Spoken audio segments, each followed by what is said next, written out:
ואז הזמן פשוט נגמר. כמה ילדים התנדבו והציגו, והשיעור הסתיים. עם הישמע הצלצול, כל הילדים יצאו בריצה להפסקה, ורק אני נשארתי לבד. הבטתי בציור שלי. פניי היו עצובות. מרוב אכזבה התחשק לי לבכות. ואז קרה דבר ממש מיוחד. המורה רינת הנפלאה אליי ניגשה. שאלה אותי מה קרה ולמה פניי עצובות. כמובן שאמרתי לה הכל מבעד לדמעות, שכל כך אהבתי את הציור שלי, אבל התביישתי אותו להראות, למרות שממש רציתי שכולם בו יוכלו לחזות.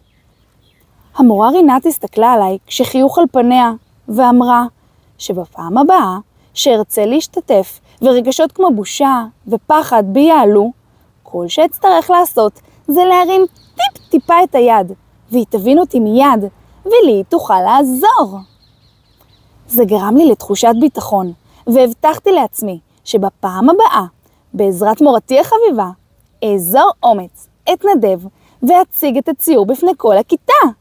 ואם אתמודד עם הפחד והבושה שוב ושוב, הם ילכו בלי לשוב. תודה רבה שעזרתם לי גם היום להבין כל כך הרבה דברים על עצמי ולעשות את הבחירה הנכונה. וזכרו, הבחירה תמיד בידיים שלכם.